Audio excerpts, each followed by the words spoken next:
reference to his mom out here.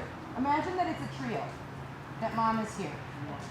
When Kostis first called me and asked me about doing the show and working together, he said that no one would be able to touch, no one would be able to move outside of their 6 feet. My first thought was we would do something like the Fantastics, with trunks and all the props coming out of the trunks and the things and the this and the that. And then it occurred to me we're at a drive-in. And from drive-in, I went to silent movies, and from silent movies, I went to radio. And I thought, oh, we're gonna do a radio show. I'd love to try playing this section. Like, you have your friends out here in the audience, and you have your friends out here in the audience, and you're talking to them like, can you believe that, do you know what, I really break the fourth wall in this one? We're setting it in 1940s, the heyday of radio. Audrey Babcock is playing an actress, a 1940s Hollywood actress, who is playing Carmen.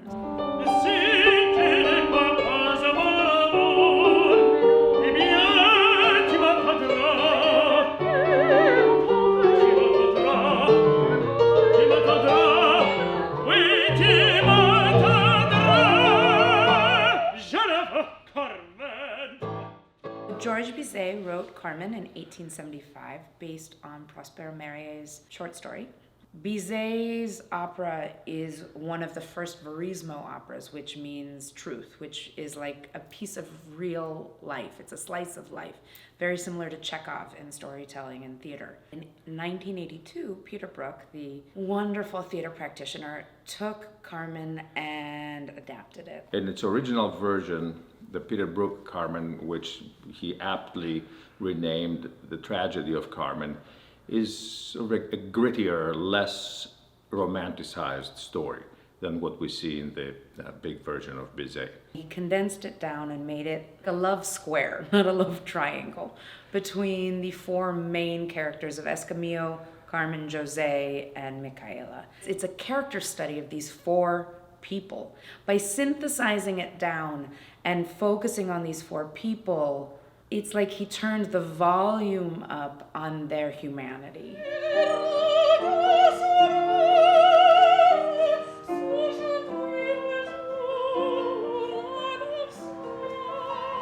tell him.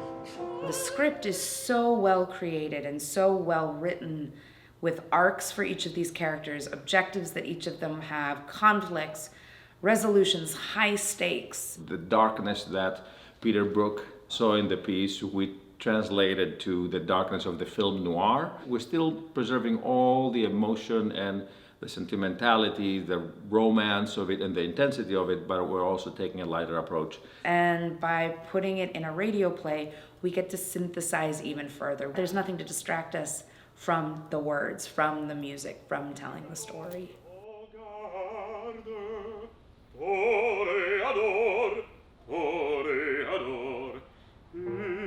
Songe bien, oui, songe en combattant, qu'un œil noir te les garde, et que l'amour t'attend, on les adore, l'amour t'attend.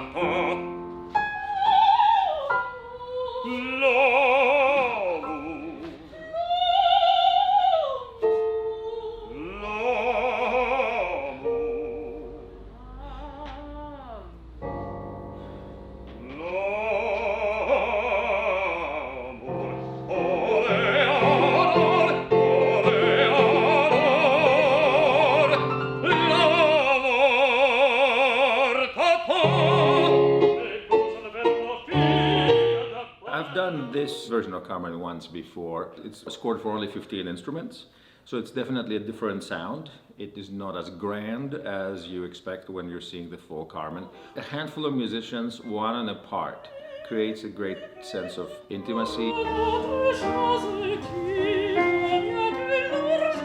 Musicians can get more directly involved this way because everything they play is a solo. There's only one per part.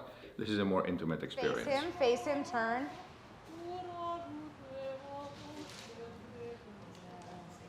And if you make a big deal of like taking it. So this is how we do opera in COVID-19. If you ask me how you do opera during the time of the coronavirus, the immediate answer would be very carefully. Yeah, can you do that? Yeah. Give us a baritone claw too.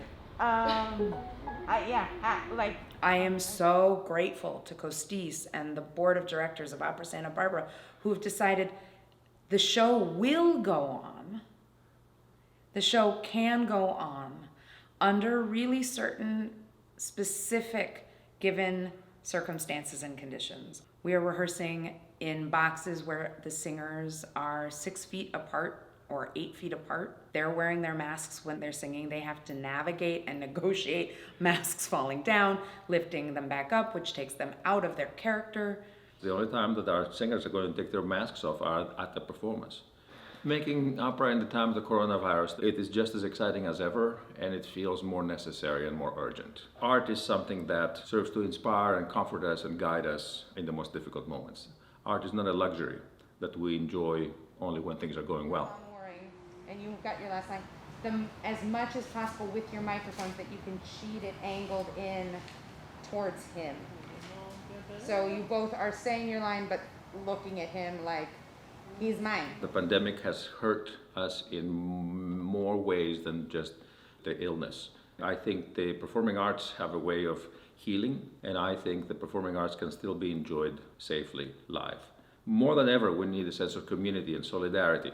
And I think attending a live performance together does that. We have worked very hard, not just at Opera Santa Barbara, our entire industry has worked tirelessly from the beginning of the pandemic, since the time that theaters were closed, to develop those protocols that will allow us to go back to work safely and offer our work to our communities in a safe way.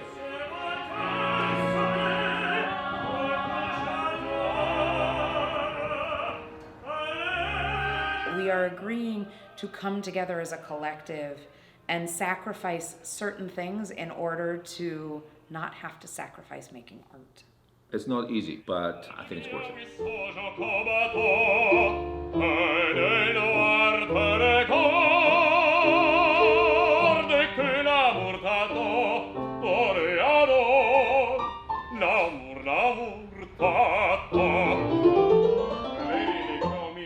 I really look forward to what we're going to do with this. I think we have a long way ahead of us, but I'm very optimistic. It is our responsibility to keep the art form alive, to keep the performing arts alive, and we have to move forward into a new reality, into a new normal, a new way of life. So my hope is that COVID was a pause. Carmen, ne te moques de moi.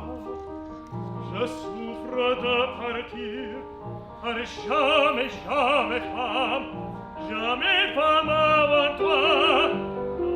Jamais, jamais femme, aussi profondément m'avait troublé mon âme. We're not first responders as artists, but we're second responders. We don't save lives, we help put lives back together. The arts are not just an escape. The arts are a bridge. We build bridges between communities. We build bridges between cultures. We want to talk about the fact that the arts are alive. The arts have changed, but they're not going away. And thank goodness we have this opportunity, because I felt like a part of me wasn't alive. And to walk into the rehearsal room and to be among everyone, it's like I breathe again. And I breathe deeply again. And I'm just so grateful.